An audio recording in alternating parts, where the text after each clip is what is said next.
Ok, super. On reçoit Bao aujourd'hui. Ouais, c'est ça. Ok, super. Tu sais te présenter brièvement? Et bien sûr, Bawan, j'ai 26 ans, 27 bientôt. Je suis indépendant avec comme activité principale. Attends, je dois regarder où? Quelle caméra? Il y a trop de caméras. Je sais bien. Ne fais pas attention aux caméras. Fais pas attention aux caméras, tranquille. Non, il y a trop de caméras là. Ouais. Comme activité principale, donc coaching fitness. Donc après mes études en psycho, j'ai obtenu mon master en psychologie clinique. Je me suis lancé dans le sport parce que c'est quelque chose qui m'intéressait énormément, le sport. Donc j'ai fait ma formation pour devenir coach fitness. Et aujourd'hui, j'essaie de combiner les deux. Donc voilà, donc coach psycho-fitness en quelque sorte. Donc j'essaie d'aider des gens qui viennent vers moi, qui ont des problèmes d'image de soi, de confiance en soi. Et à travers le sport, j'essaie de les guider, de les aider. Donc voilà. Magnifique. Magnifique. Mais c'est intéressant, je ne savais pas que tu avais fait ces formations-là. Parce que c'est vrai que tu n'en parles pas beaucoup, enfin sauf peut-être aux gens qui te Non, connaissent. Mais... ouais, parce que voilà, psycho, j'ai fait mes études et tout ça, j'ai fait mes 5 ans, mais je ne travaille pas en tant que psychologue vraiment, tu vois. C'est pour ça que j'en parle pas tellement, mais c'est un background donc voilà, dont je ne regrette vraiment pas parce que ça m'a appris énormément ces 5 années d'études. Mais j'ai toujours été intéressé par le sport, donc c'est pour ça que j'ai, on va dire, mis le psycho dans le sport en quelque sorte. Ça te sert sûr, encore aujourd'hui? Dans la psychologie, enfin, dans tout ce qu'on fait, on retrouve de la psychologie, tu vois. Donc déjà, le premier appel avec ton client, en quelque sorte, c'est déjà tu peux un voir, processus, parce que en fait, désolé de te couper, parce qu'en même temps, ça m'interroge, ça me pose, ça me donne envie de poser beaucoup de questions, je m'intéresse beaucoup à ce niveau-là. Quand tu vois un client sur un premier aspect, qui met un peu le menton vers le bas, qui a le regard un peu fouillant, est-ce que tu sais déjà cerner qu'il y a quelque chose qui va Bien pas? sûr, enfin, cerner c'est un grand mot, mais tu te poses des questions, tu vois, tu te dis, ah, s'il est comme ça, c'est peut-être pour cette raison. Et bah voilà, après, au fur et à mesure, tu commences à découvrir aussi la personne, parce que voilà, dans les coachings, je fais également des suivis, donc je les appelle tous les 2 semaines, 3 semaines, je discute avec eux aussi, et tu vois un peu le profil des gens. Donc voilà. Mais après, je ne fais pas un travail 100% psychologique, donc je ne vais pas l'analyser jusque dans son enfance ou quoi que ce soit. Non, Non, mais c'est pas le but du truc, mais je veux dire, voilà, ça m'aide énormément pour un peu découvrir la personne, voir ce qu'elle recherche et puis voir s'il y a d'autres problèmes, parce que voilà, des fois, il y a d'autres problèmes aussi. Et je leur dis toujours, je suis là pour ça aussi. Donc s'ils ont envie de parler autre chose que le sport, je suis aussi là pour ça. Donc voilà. Tu coaches depuis combien de temps? Là, je me suis lancé... Début 2018, je pense. Donc ça fait presque 2 ans. Je vais sur ma 3e année, là, je pense. Ok, Ouais. top. Top. Et tu t'es lancé comment? C'est-à-dire que tu es arrivé directement en salle, tu as commencé par un studio. Est-ce que tu avais déjà des contacts ou carrément en ligne? Non, en fait, j'ai commencé par le coaching online de base. Ok. Vraiment pour commencer, parce que voilà, j'avais ma chaîne YouTube, j'avais mon Instagram. Qui m'a permis d'avoir un sort de réseau en quelque sorte. Et puis bah, j'ai fait de la pub via ces réseaux. Et c'est pour ça que j'ai commencé à faire le coaching online, c'est parce que j'avais beaucoup de followers, d'abonnés français. Ouais. Et bah, aujourd'hui encore, c'est 3 quarts, je pense que ce sont des Français que j'ai en tant qu'élève, client, quoi. Et ouais, donc tu t'es développé via YouTube et Instagram. Le nom sur YouTube? C'était Road to Saiyan. C'était? Enfin, c'est Road to Saiyan. Enfin, ouais, c'est toujours Road to Saiyan. Ouais, c'est parce qu'il y a quelqu'un d'autre qui a aussi ouais, c'est ça. qui est venu plus tard et qui s'est c'est ça. aussi. Ouais, c'est comment il s'appelle déjà? Avner? Avner, ouais, Avner. c'est ça. Ouais, ok. Et bah, du coup, en fait, tu as beaucoup de réseaux français, mais comment ça s'est développé ce réseau français? En fait, bah, vu déjà qu'il y a plus de gens en France, donc, et puis les Français sont plus actifs sur YouTube que les Belges, je pense. Enfin, c'est une hypothèse. Après, voilà. Mais j'ai commencé à lancer cette chaîne en fait, c'était pour le fun, hein, en 2015, quand je me suis lancé un peu dans le sport, dans le fitness. Je voyageais au Vietnam et puis je me suis dit je vais lancer ma chaîne Road to Saiyan, parce que j'adore Dragon Ball, je suis un fan de manga aussi. Ça on en discutera, mais donc, jamais cru comprendre. J'ai lancé Road to Saiyan pour faire référence au Saiyan quoi, dans Dragon Ball. Je pense que tout le monde voit un petit peu bien ce que c'est Dragon Ball. Bien et sûr. puis en fait je me suis lancé sur YouTube en faisant quelques vlogs, tu vois, au Vietnam. Donc j'ai filmé un peu tous les jours, je montrais mes entraînements, parce que je m'étais lancé comme objectif.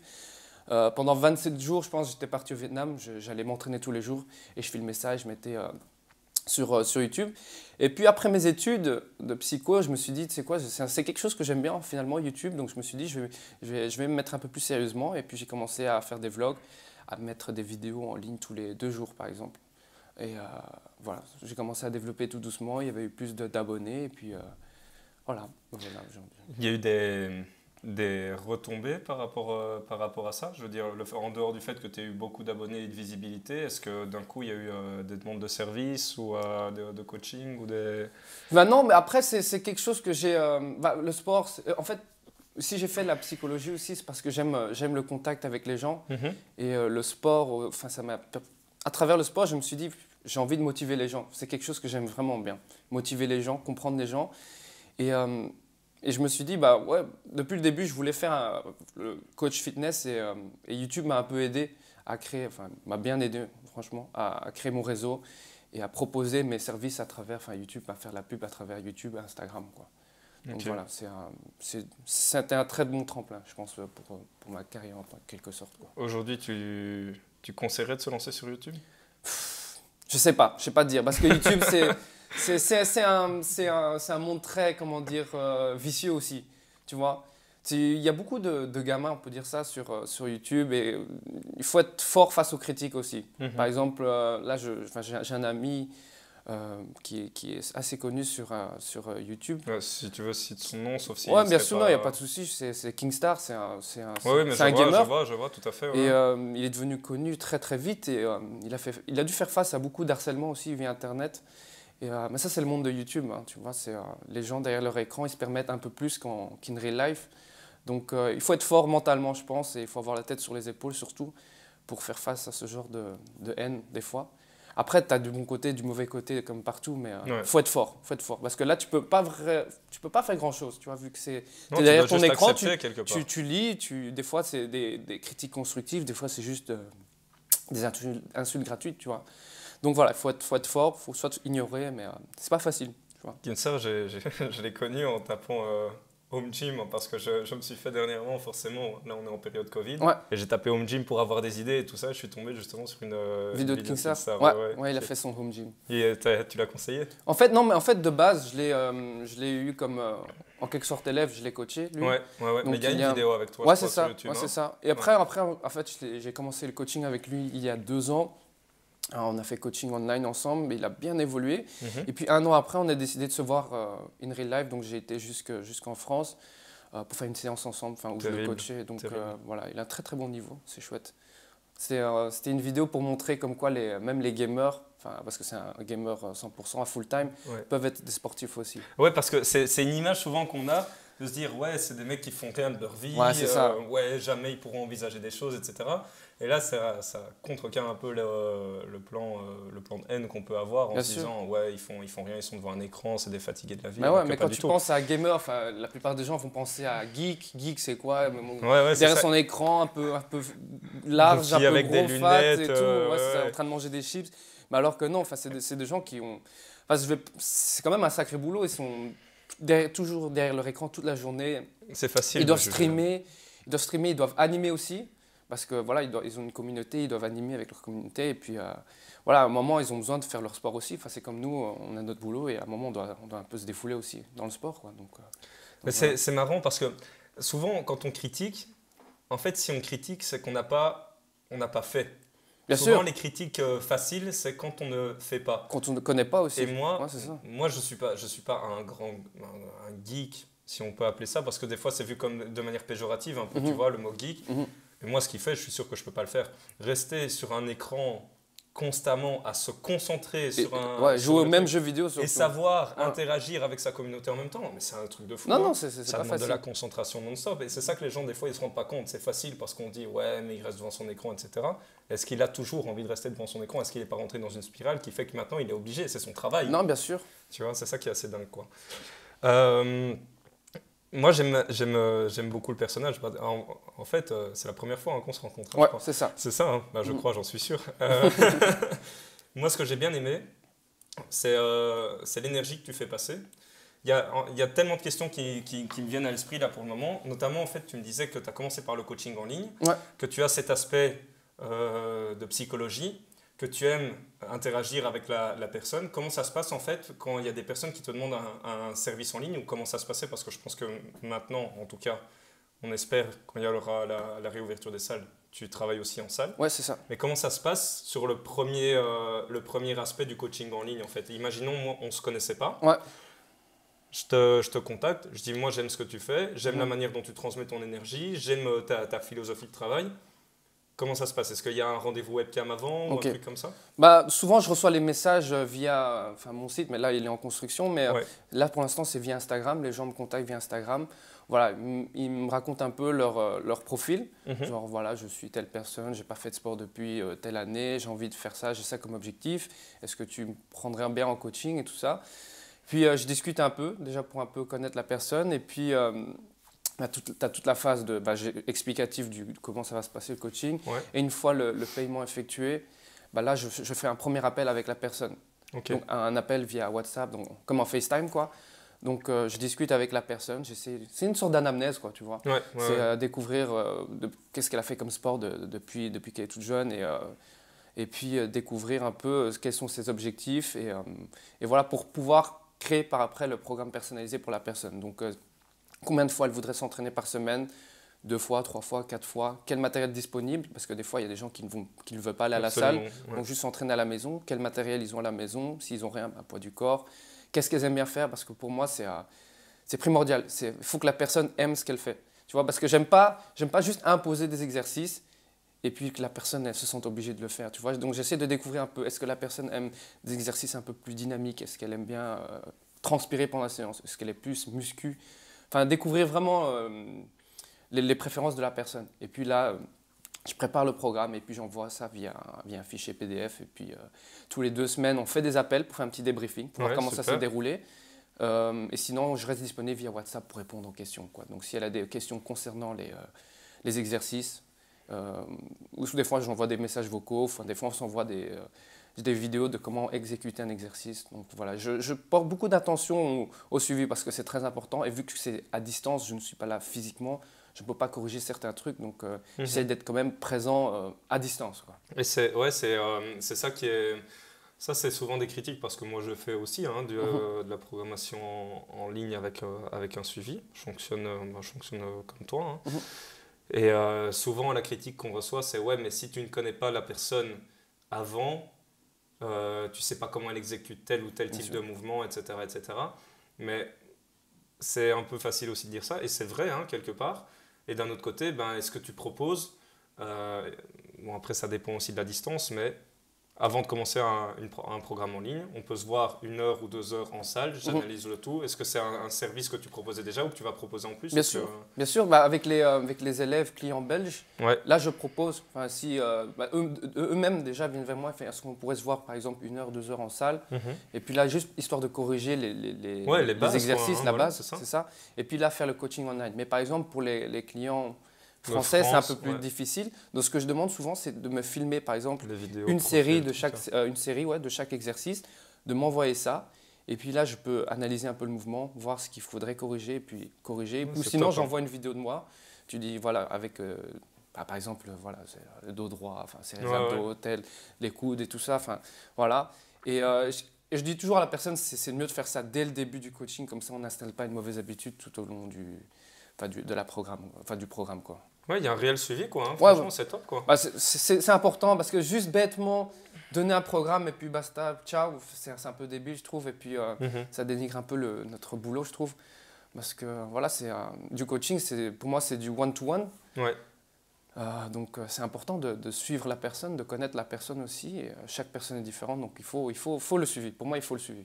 Mais c'est clair, on en parlait juste avant le podcast. Là, c'est vrai que j'ai proposé des programmes type sur mon site internet, mais même si ça a marché un petit peu, ou que ça sert un petit peu comme une promotion ou quoi que ce soit, c'est vrai que là où la demande monte bien, c'est ces fameux programmes avec suivi. En fait, les gens, ce qu'ils veulent, c'est pas le programme. Moi, c'est l'impression que j'en ai, et la conclusion que j'en tire, c'est que le programme, c'est bien, mais c'est le suivi. C'est que même s'ils te contactent, ou que tu les contactes 1 ou 2 fois sur la semaine maximum, ils veulent se sentir entourés en Bien fait. sûr, Après, bien sûr. puis quelque part, tu apprends aussi à la personne à être autodisciplinée. Parce que c'est pas facile de faire une discipline individuelle. Non, c'est sûr, c'est sûr, c'est sûr. C'est complexe, quoi. Non, franchement, c'est super parce que c'est ça l'avantage du online, hein, quelque part, c'est en tirer profit pour aider les gens. Moi, je trouve ça vraiment top. Maintenant, j'aimerais aussi parler de ta carrière aussi en tant qu'athlète parce que moi, j'ai regardé un peu tes vidéos YouTube, hein, comme je t'ai dit, j'aimais bien l'énergie que tu transmettais. Et bon, déjà, tu es un fan de sumo deadlift, apparemment. Ouais, deadlift. En fait, j'ai commencé avec le deadlift traditionnel et puis j'ai découvert, je sais plus, il y a très longtemps quand même, mais par après le sumo deadlift. Ouais. Et je voyais que j'avais une préférence pour le sumo deadlift et je me suis dit je vais continuer à augmenter les perfs au sumo deadlift. Un exercice que j'adore et qui est assez complet. Et on se sent fort quand on lève la barre. On se sent fort, hein. Ouais, c'est clair. Quoi. Ouais, non, c'est chouette. Et exercice préféré ou il y a des exercices préférés parce que c'est quand même à un moment tu étais plus sur une optique power building, j'ai l'impression. Ouais, c'est ça. Squat aussi, fan de squat. Fan de squat, mais je suis plus fort au soulevé de terre. Je pense que le soulevé de terre il est au-dessus de tous mes autres perfs. Mais je pense que c'est mon exercice préféré en muscu, quoi. Donc tout ce qui touche à la barre, à disque et tout ça, c'est mon exercice préféré parce que je sens que tout mon corps travaille, quoi, quand je fais cet exercice. Et ouais, c'est vraiment chouette. C'est du lourd, hein, tout simplement, mais tu n'as plus performé sur le soulevé de terre depuis un certain temps, tu vois, depuis que, je me suis plus dirigé vers les arts martiaux ces derniers temps. Ouais. Je continuais le sumo deadlift, mais plus aussi lourd, quoi. Donc, tes objectifs ont changé un petit peu? Ouais, c'est ça. Enfin, les objectifs sont toujours les mêmes, toujours essayer de m'améliorer, mais je veux dire, voilà, j'ai des petits passages, tu vois. Par exemple, à un moment, j'étais un peu plus dans tout ce qui était le body, puis je passais plus en mode body, enfin power body, tu vois, un peu des deux, et puis ces dernières années, plus dans le fonctionnel, plus dans le arts martiaux, découverte et tout ça. Donc voilà, les arts martiaux, c'est quelque chose que j'ai toujours fait, mais ces 2 dernières années, je me suis lancé dans le MMA, j'ai commencé le MMA et c'est un truc qui m'a vraiment passionné. Et donc voilà, j'ai gardé les exercices de muscu, mais plus les exercices basiques, fonctionnels, en complément. Voilà, c'est ça. Ok, mais malgré la performance, ou alors peut-être que tu as pas stagné parce que c'est péjoratif comme terme, mais garder un certain niveau en deadlift, soit diminuer un petit peu au niveau des perfs, malgré ça, est-ce que tu as quand même l'impression de continuer à progresser dans les autres domaines du fitness, que ce soit en termes de connaissances, en termes de capacité physique, parce que souvent les gens disent, c'est un point que j'aime aborder, c'est ouais mais il fait autant de poids de corps, il devrait soulever ça, etc., etc. Sauf que la force, de quelle force parle-t-on? Parce qu'on parle de puissance, on parle d'endurance de force, on parle de force absolue, on parle de force relative. Toi, à l'heure actuelle, peut-être que ta force sur ton sumo deadlift a peut-être diminué un petit peu. Enfin, j'espère pas. Mais si elle a diminué, c'est pas très grave. Ouais, elle diminue un petit peu, mais c'est pas très grave. Moi, le plus important, en fait, depuis le début, c'est juste rester en forme déjà de base. Ouais. Et puis, ce que je recherche aussi, c'est être, je pense, c'est mon objectif depuis le début, c'est être athlétique, tu vois. C'est d'être performant sur un peu partout, tu vois. Parce que voilà, j'ai toujours pratiqué les arts martiaux de base. Et j'ai un peu délaissé ça pendant un petit temps, pendant ma période un peu plus body, fitness et tout ça. Ce que je regrette un peu dans le sens où j'ai un peu délaissé les arts martiaux. Et quand je suis revenu, j'avais un peu de mal aux arts martiaux. Par exemple, j'étais un peu plus raide, j'avais un peu plus de mal à courir, par exemple. Ouais. Tu vois, au Vovinam, c'est des mouvements assez acrobatiques. Donc, dans l'art martial que je pratique, donc sauter assez haut, il faut être assez vif et agile, tu vois. Et ça, j'avais un peu perdu et j'ai un peu regretté. Donc, c'est pour ça que ces dernières années, je me concentre sur de bien répartir donc, la partie un peu plus muscu, mais plus complémentaire aux arts martiaux et pour devenir un peu plus agile, dynamique et plus athlétique surtout, tu vois.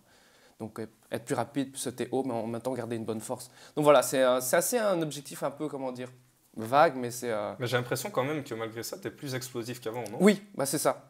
Donc voilà, quelque part, tu es plus fort qu'avant, mais dans le domaine de l'explosivité, exactement, de la puissance. Ça. Voilà. Ok, mais tu parlais de Vovinam.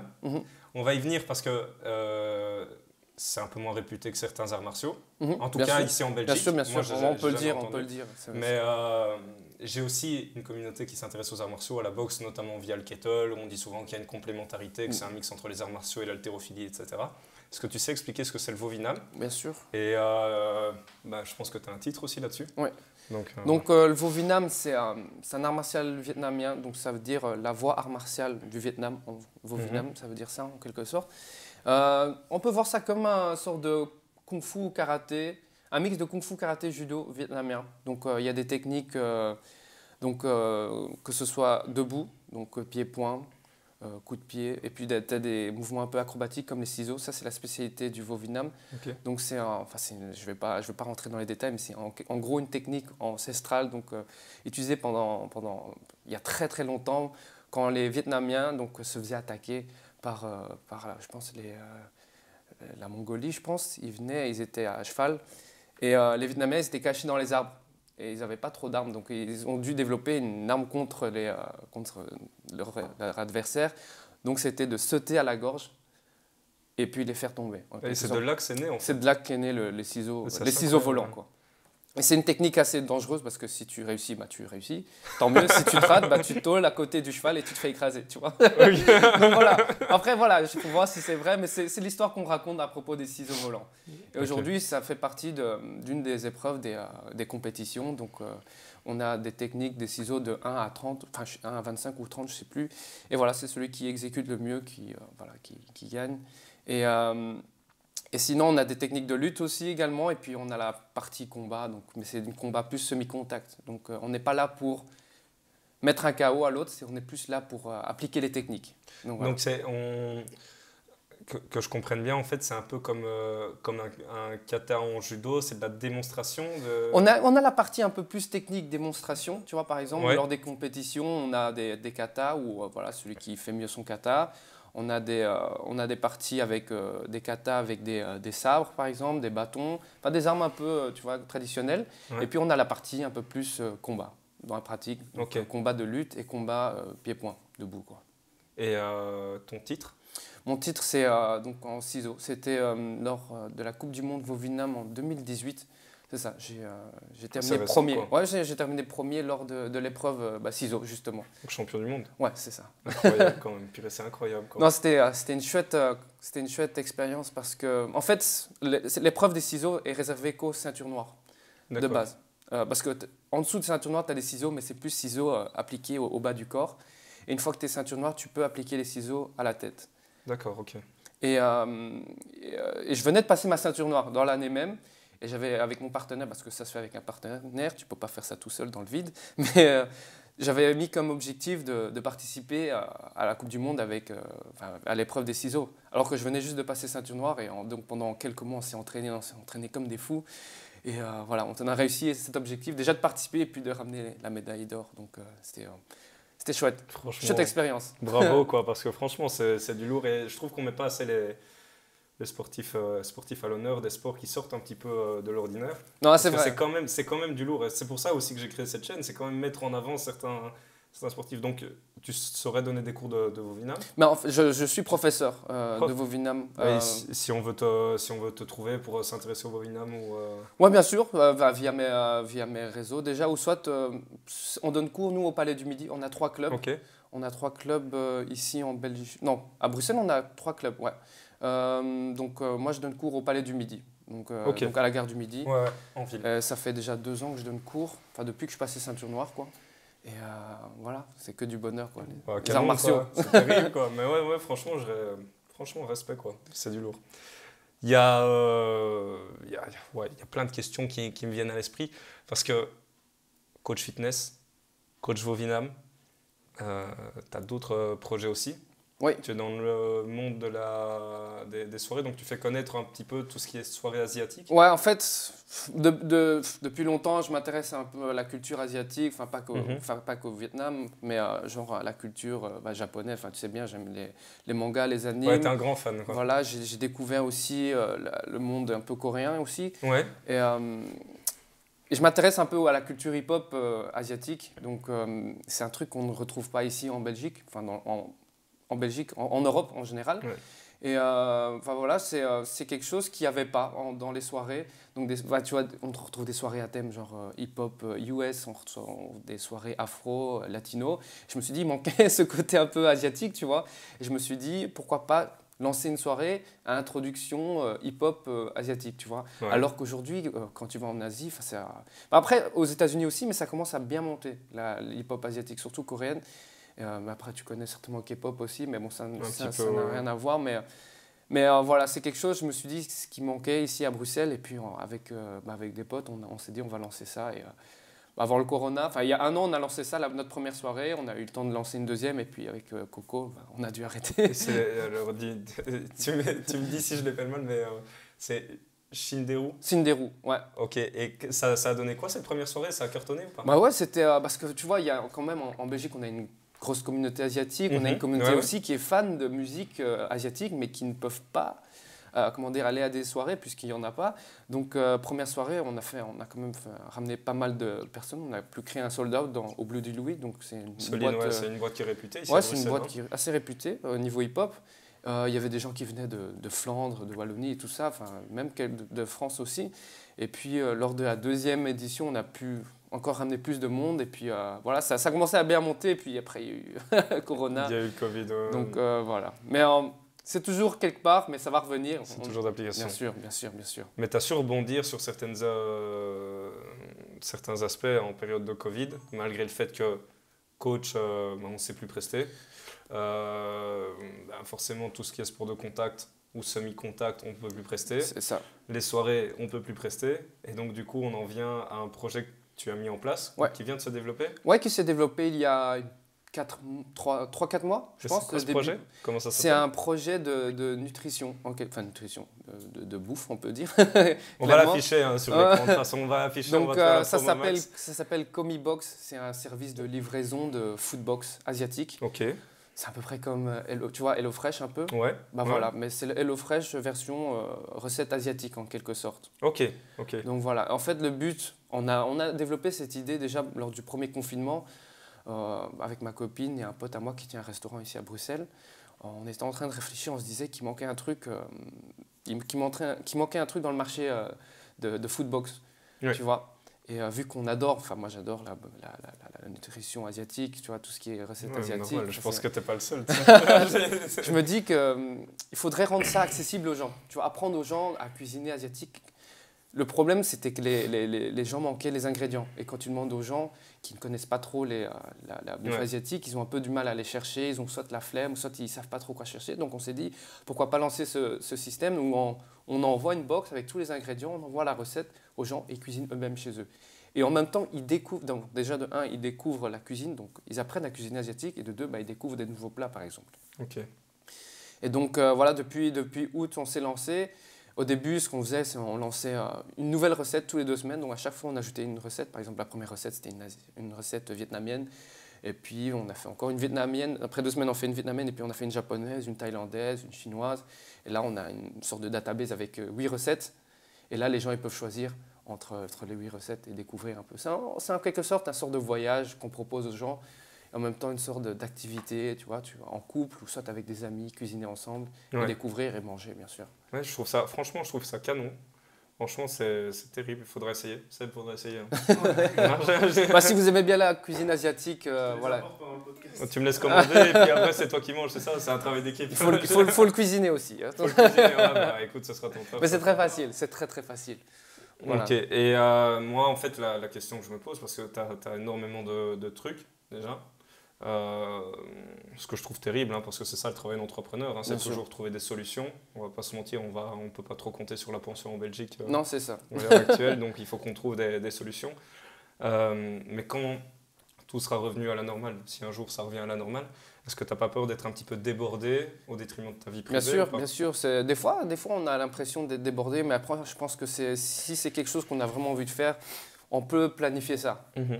En tant qu'entrepreneur, je pense qu'on n'a pas le choix. Des fois, il faut dormir un peu moins. Des fois, il faut sacrifier un peu de temps libre. Mais c'est comme ça, tu vois. Essayer de bien s'organiser. Par exemple, en journée, faire tes coachings. Le soir, travailler un peu plus sur les idées de Comibox ou les idées de soirée ou quoi que ce soit. Et le lendemain, reblotte, tu vois. Et des fois, le week-end, on travaille. Par exemple, le week-end, là, on n'a pas vraiment de week-end, en quelque sorte, avec ma copine et mon pote. On pense qu'on en a et puis au final, il y a toujours des surprises. C'est ça. C'est le dimanche. Le dimanche, je m'entraîne le matin, puis après, je vais à l'atelier, on prépare les box. pour les livraisons du dimanche et du lundi, quoi, tu vois. Et il faut... Ça, c'est quand tu lances une start-up, il faut travailler constamment sur des idées. Toujours travailler sur des idées, développer des nouvelles idées, travailler sur le contenu aussi que tu veux montrer aux gens. Enfin, c'est chouette aussi, tu vois, c'est pour ça qu'on s'est lancé dedans, c'est un chouette projet, c'est une chouette expérience et ça me permet aussi d'être créatif. Et c'est quelque chose que j'ai toujours aimé, tu vois, développer un peu mon imagination.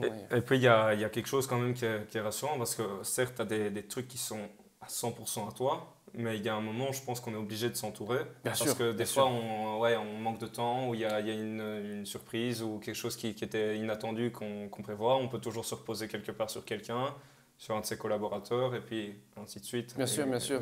Ah, pour les coachings, ouais, là, je suis seul. Ouais. Pour les soirées, heureusement, on est à 4, pardon. Parce que ça, c'est un sacré taf. Surtout au Bloody, ça doit être quelque chose. Quoi. Bah ouais, c'est développer l'idée, aller filmer, donc c'est filmer les trailers et tout ça, la décoration. Enfin, c'est la première fois que je me lançais un peu dans l'événementiel. Et c'était vraiment... je me souviens, j'ai pas beaucoup dormi, mais c'était vraiment une chouette expérience, tu vois. L'événement, c'est pas beaucoup de dodo. Mais c'était très très chouette. C'est quelque chose que tu aimes et que tu fais bien sûr, bien sûr, parce que c'était un projet qui me tenait vraiment à cœur. Donc, comment dire, partager ma passion pour la musique asiatique, enfin pour la culture du hip-hop et tout ça. Et introduire ça en Belgique, c'était vraiment une sacrée expérience, quoi. Et puis, voilà, Comibox, on est Act 3. Et on espère bien développer ça et puis engager des gens par la suite. Donc voilà. Mais au début, c'est comme ça. Quand tu lances dans un truc, c'est sacrifier beaucoup de temps, de ton temps. Et puis voilà. Et on a parlé donc forcément de Vovinam. Maintenant, tu fais du MMA. Ouais, enfin, je me suis lancé il y a 2 ans. Parce que tu voulais faire un combat là, en fait, avant toute cette histoire. En fait, j'avais comme objectif de tester. Je voulais pas devenir professionnel ou quoi que ce soit, mais il y a un moment où je m'entraînais énormément au MMA parce que je voulais m'améliorer. Moi, c'est quelque chose que quand je vois que je gère pas très bien un truc, j'ai ce truc en tête, je me dis, je dois m'entraîner, je peux pas être une merde en quelque sorte, tu vois. Je dois continuer à m'améliorer. Et puis, je m'étais dit, putain, avec tout cet entraînement, pourquoi pas mettre comme objectif juste un combat amateur, tu vois, pour commencer, pour voir un peu, pour connaître cette expérience, connaître l'adrénaline de s'entraîner pour un objectif précis, tu vois. Et comme pour le Vovinam, tu vois, je m'entraînais pour un objectif, mais là, c'est un objectif de combat et c'est un peu plus, comment dire, je veux pas utiliser le mot dangereux ou quoi que ce soit, je veux pas dénigrer le MMA, c'est juste, voilà, c'est un peu plus, un challenge un peu plus lourd, tu vois. Donc, je me suis dit, pourquoi pas, et puis après, il y a eu, je devais un peu plus travailler de mon côté coaching, puis il y a eu le Corona et tout ça. Donc voilà, c'est un peu de côté pour l'instant, mais je garde en tête cet objectif quand même. C'est un truc que je veux connaître dans ma vie, Extra. Le combat MMA. Extra. Franchement, top. Tu as senti quand même que tu avais un transfert entre le Vovinam et le MMA j'ai senti que j'étais à l'aise au niveau des coups de pied, par exemple. Mais après, vu qu'au Vovinam, on ne peut pas frapper au visage parce que le KO n'est pas permis. Enfin, le coup de poing n'est pas permis au visage, mais le coup de pied, oui. Enfin, on va comprendre pourquoi. Mais je voyais que j'étais un peu à l'aise déjà en striking, donc debout. Bien sûr, beaucoup de trucs améliorés, mais j'étais plus à l'aise qu'au sol, par exemple. Le sol, c'est quelque chose que... Voilà, je connaissais les projections du Vovinam, enfin, tu vois, tout ce qui est un peu judo. Mais après, au sol, genre tout ce qui est grappling, jiu-jitsu brésilien, tout ça, soumission, j'avais beaucoup de lacunes. Et c'est pour ça que j'enchaînais beaucoup les cours au début, donc, au niveau du MMA, donc BJJ et tout ça, quoi. Ok, ben, franchement, ça fait pas mal de trucs. Et dans les projets à venir, que ce soit en termes de compétition, de match, de ce que tu aimerais accomplir, est-ce que tu aimerais ouvrir ta salle, est-ce que tu as des aspects comme ça, parce que je pense qu'à terme, forcément, tu as créé énormément de contacts déjà. Je pense que tu as rencontré pas mal d'influenceurs, mais avant de rencontrer des influenceurs, tu as rencontré des formateurs. Je pense notamment à Nassim Saïli. Ouais, c'est ça. Tu t'es un petit peu basé sur lui pour te faire ton image, ou tu t'es inspiré plutôt de lui, pas basé sur lui, mais inspiré je me suis inspiré de beaucoup de gens, j'ai envie de dire. Tu vois, je prends un peu ce qu'il y a de bien et puis j'essaie de prendre ça, d'assimiler ça et puis de transformer ça à ma façon, tu vois. Par exemple, pour donner une de mes inspirations, c'est les vlogs. Au début, quand j'ai commencé les vlogs, je m'inspirais énormément des vlogs des vlogueurs aux States. Ah ouais. En fait, les vlogs fitness ici, dans la partie francophone, il n'y avait pas beaucoup. Enfin, personne n'en faisait. Et je me suis dit, mais c'est le moment, tu vois. Parce que je suivais déjà les vlogs d'un gars, Christian Guzman, je ne sais pas si tu connais, mais c'est un youtubeur, vlogueur, entrepreneur américain qui a commencé par des vlogs. Et aujourd'hui, il a créé tout un truc. Enfin, une marque de vêtements, enfin il a sa salle de sport, enfin un grand truc quoi. Donc je me suis inspiré de lui au début pour faire mes vlogs. Et puis voilà, c'est comme ça que j'ai développé tout doucement. Puis j'ai pu rencontrer d'autres athlètes comme Nassim, enfin d'autres athlètes en France et tout ça. Et puis je m'inspire de ces gens pour créer en quelque sorte aujourd'hui mon truc à moi, ta ma propre façon. conception. Voilà, c'est ça. Et donc, à terme, tu te vois avec une salle de sport dans les mains ou pas ou... C'est un projet, je pense, tu vois, ouvrir... On y pense tous un ouais, petit on y peu, pense je pense tous. quand même en tant que coach, à un moment, on y pense tous parce que... Surtout avec cette période de Corona, tu vois. Ouais, Vu que je m'entraîne chez moi dans mon garage en ce moment, je me dis ce serait trop bien, sa propre salle, tu vois. Ouais, à fond. Et moi, si je devais créer ma propre salle, ce serait genre un dojo, pardon, et aussi en même temps une salle de sport, fitness, quoi. Mais, ouais, un bon délire. Voilà, c'est ça. Ouais, mais j'imagine bien. Et en dehors de ça, parce que là, on parle évidemment d'un projet que je pense qu'on a tous. Hein. Moi aussi, moi, si je devais idéaliser ma salle de sport, bon, déjà, il y aurait des kettles jusqu'à 48 kilos. Ça, c'est sûr. Il y aurait des belles barres, une belle machine à hack squat, leg extension et tout ça. Mais est-ce que tu as d'autres choses en vue? Est-ce que tu te vois toujours à Bruxelles d'ici 5 ans, 10 ans, 20 ans? Ou peut-être travailler à Bruxelles mais avoir une maison en dehors ou c'est une très bonne question. Déjà, j'ai envie de voyager. J'ai envie de voyager un max. Moi, c'est quelque chose que j'ai toujours adoré. En fait, depuis que j'étais au Japon et Corée, il y a 3 ans, je suis tombé amoureux de ces pays-là, tu vois. Ok, ouais. Et, t'es pas le seul, hein. J'ai plusieurs amis qui ont été au Japon qui m'ont dit, ouais, franchement... Mais le Japon, c'est un truc que je voulais faire depuis que je suis gamin, tu vois. Et en 2017, j'ai eu l'occasion. J'étais là-bas, j'étais ébloui, quoi. Enfin, c'est vraiment une autre culture, une autre éducation. Tu te sens safe. Et je me dis qu'un jour, j'aimerais bien faire un peu le tour du Japon, le tour de Corée pour découvrir un peu déjà les arts martiaux sur place. Tu vois, visiter des dojos différents, tester des clubs différents. Et puis, bien sûr, pour la bouffe là-bas, bien sûr. Ouais, c'est ça. Mais en plus, la bouffe au Japon, souvent on dit ouais, les Japonais, c'est des gros geeks, faut faire attention, etc. à ce que tu manges là-bas. Mais tous mes potes qui sont partis au Japon, absolument tous, ils ont dit, et c'est vrai parce que ça s'est reflété, notamment quand tu vois l'aspect de la peau, quand tu vois comment ils sont amincis, mais pas d'une mauvaise façon, ils ont dit franchement, tu manges sain, c'est top, c'est propre, tu manges juste ce qu'il faut au niveau de la ration. Ouais. Ouais, non, nickel, quoi. Le cadre de vie, bon, après, ils y sont partis en termes de vacances, mais quand tu pars un mois, c'est vacances et découvertes aussi. Ouais, bien sûr, bien sûr. Et le cadre était moins stressant que ce qu'on peut penser quand on voit 40 000 personnes sur des passages pour piétons, là, parce que les médias veulent faire passer ce qu'on peut faire passer. Donc, ouais, moi, j'ai pas eu l'occasion de faire beaucoup du côté asiatique. J'ai fait Bangladesh, j'ai fait Laos, mais c'est tout. Okay. Tu vois. Et c'est vrai qu'à chaque fois, j'ai découvert pas mal de choses qui m'avaient surpris et tu t'y sens bien, en fait. L'accueil, en tout cas, les gens sont chaleureux. Ouais.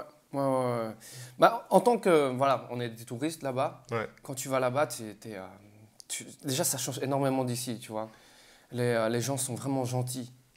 Il y a une gentillesse, mais que tu ne trouveras jamais ici. C'est pour te dire, vrai, les gens ils sont respectueux, tu vois, ils font la file pour tout.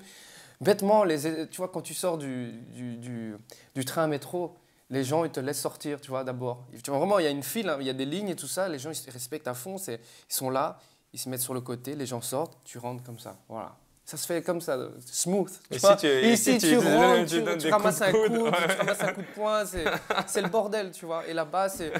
Et en plus, il y a eu des expériences, tu vois, genre quand tu laisses tomber ton portefeuille là-bas, les gens vont te le donner directement. Ou ils le laissent là, parce qu'ils savent ils savent où tu l'as perdu, donc tu vas revenir. Enfin, tu vois, c'était vraiment safe. Ici, la nuit, quand tu marches ici à Bruxelles, en tant que femme, tu peux avoir peur. Là-bas, c'est aucun risque, quoi. Enfin, après, c'est vrai que c'est un débat qui fait pas mal de bruit, hein, comme notamment via les femmes qui ne se sentent pas à l'aise dans les rues, etc. Donc c'est vrai que c'est un peu chaud, quoi. Donc, non, c'est un truc à faire. Si tu as l'occasion un jour d'aller au Japon, c'est un truc à faire. Magnifique.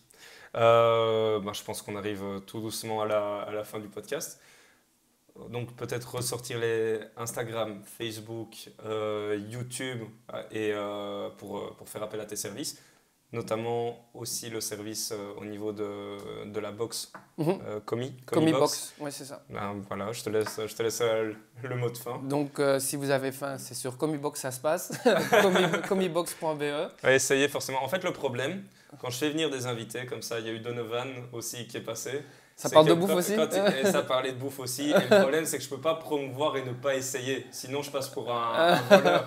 Donc, je vais être obligé de commander chez toi. Je vais être obligé de le faire. Je le livrerai ça avec plaisir, t'inquiète pas. Cool, merci. Donc, Comibox pour la bouffe. Et puis, tous ceux qui veulent faire du sport ou quoi que ce soit, c'est sur mon Instagram. Ça se passe BAO, trait d'union, donc trait d'union en bas, underscore, ANTRUNG, Baon Truong. Et voilà. Magnifique, super, merci Bao. Merci à toi, C'était Nico. top, franchement top. Merci. Yes.